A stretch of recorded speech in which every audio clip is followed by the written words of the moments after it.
বাবামণি 19 শতকের শেষ দশকে চাঁদপুরের গঙ্গোপাধ্যায় পরিবারে বঙ্কিমচন্দ্র নামে জন্মগ্রহণ করেন। তিনি ছিলেন সতীশচন্দ্র এবং মমতাময়ী দেবীর জ্যেষ্ঠ পুত্র। তিনি ছিলেন হরিহর গঙ্গোপাধ্যায়ের নাতি, প্রখ্যাত আইনজীবী, দেশপ্রেমিক, ঋষি এবং সমাজসেবী। বঙ্কিমচন্দ্র ওরফে বল্টুর স্কুল শিক্ষা হয়েছিল চাঁদপুর ও ঢাকায় এবং রিপন কলেজ কলকাতায়। শৈশবে তার প্রিয় বিনোদন ছিল তার ঘনিষ্ঠ স্কুলের সাথীদের সাথে প্রতিযোগিতায় ঈশ্বরের নাম জপ করা। মাতৃভূমির প্রতি তার আবেগ ছিল, কিন্তু তিনি নিজেকে কোনো রাজনৈতিক দলের সঙ্গে যুক্ত করেননি। কয়েকজন সহপাঠীর সাথে তিনি চরিত্র গঠনের জন্য নিজেকে উৎসর্গ করার ব্রত নিয়েছিলেন।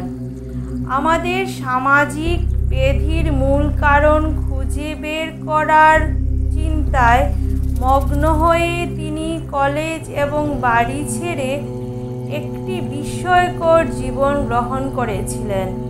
তিনি অনেক সাধু ও মহাপুরুষের সাথে দেখা করেছিলেন এবং শেষ পর্যন্ত ধ্যানের জন্য হিমালয়ের গুহায় বসতি স্থাপন করেছিলেন।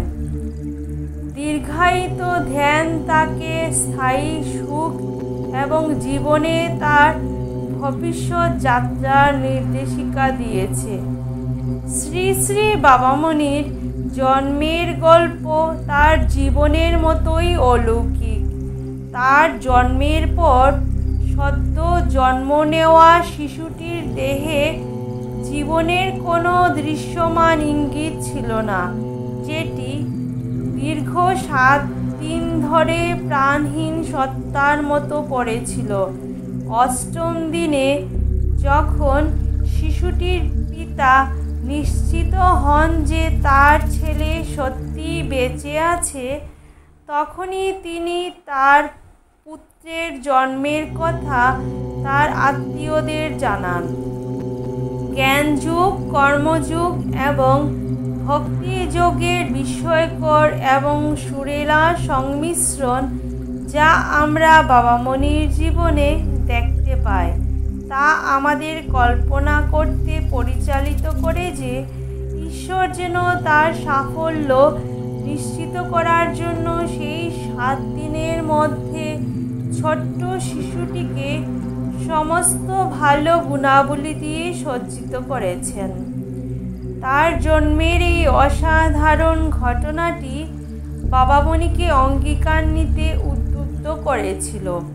তিনি তার দৈবভাবে নির্ধারিত কার্যকলাপের জীবন শুরু করার আগে, আমার জীবন সবার জন্য, যতক্ষণ আমি এই দৃঢ় বিশ্বাসে অটল থাকি ততক্ষণ আমি আমার প্রকৃত প্রকৃতিতে থাকি এবং স্বরূপানন্দ থাকি।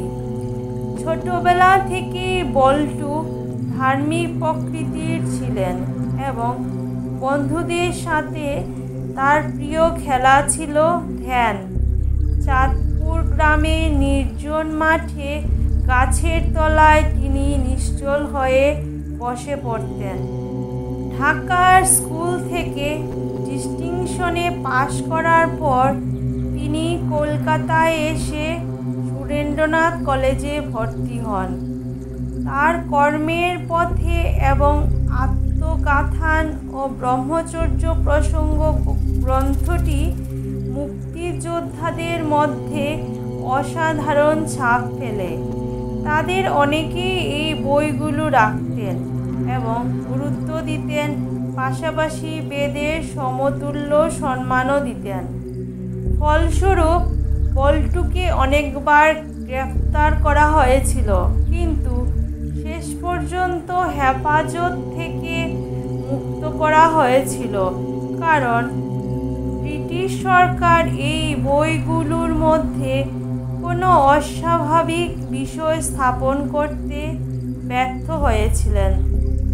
বাবামণি তার সারা জীবন কর্ম ও পূজায় উৎসর্গ করেছিলেন। নিঃস্বার্থ ভালোবাসা তার সব কাজেই দৃশ্যমান ছিল। তিনি পরিমাপের বাইরে উদার ছিলেন এবং তার সত্যিকারের ঐশ্বরিক রসবোধ ছিল। তিনি উদাহরণ দ্বারা অনুপ্রাণিত হন এবং বাবামণিকে সমবেত উপাসনা করতে দেখে ধন্য দর্শকের মধ্যেও ঈশ্বরের উপাসনা করার আকাঙ্ক্ষা তৈরি হয়। অনুপ্রাণিত উদ্দীপনায় ভরা তার জপ শুনতে আমাদের মধ্যে মন্ত্র শেখার আকাঙ্ক্ষা তৈরি করে। তাকে দেখার জন্য শোষণের একই গভীরতা অনুভব করার ইচ্ছা জাগিয়ে তোলে। একজন দক্ষ কারিগরের মতো তিনি জপ করার সমস্ত সরঞ্জাম ব্যবহার করেছিলেন। মন্ত্র, প্রাণায়াম এবং আসন। মনোযোগ এবং গভীর শ্রদ্ধার সাথে তিনি প্রতিটি আচারকে প্রেম এবং আত্মসমর্পণের প্রস্তাবে রূপান্তরিত করেছিলেন। এর চেয়েও অসাধারণ যেটি, তিনি সকল কাজে একই ভাব বজায় রাখতে পেরেছিলেন। তিনি উপাসনা করছেন, বিগ্রহে ওম উচ্চারণ করছেন, চিঠি লেখার জন্য অক্লান্ত পরিশ্রম করেছেন, কাজের জন্য কাঠ কাটা, আশ্রমের জন্য ইট তৈরি করা বা আশ্রমের নির্মাণ বা রক্ষণাবেক্ষণে সহায়তা করা।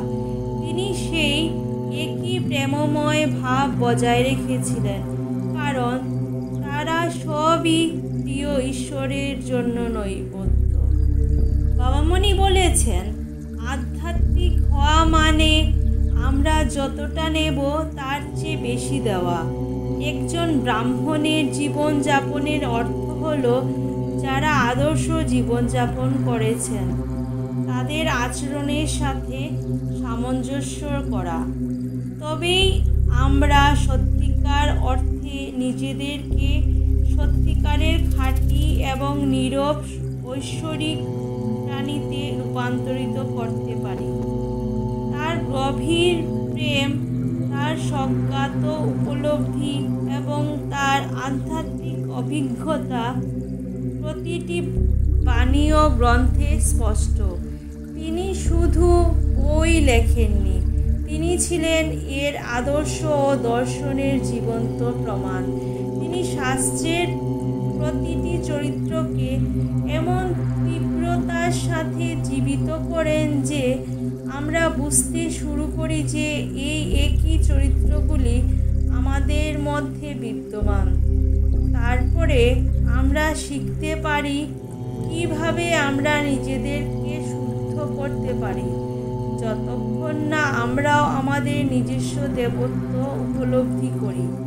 বাবামণি এখনও আমাদের সাথে আছেন, কারণ বাবামণি সর্বত্র রয়েছেন।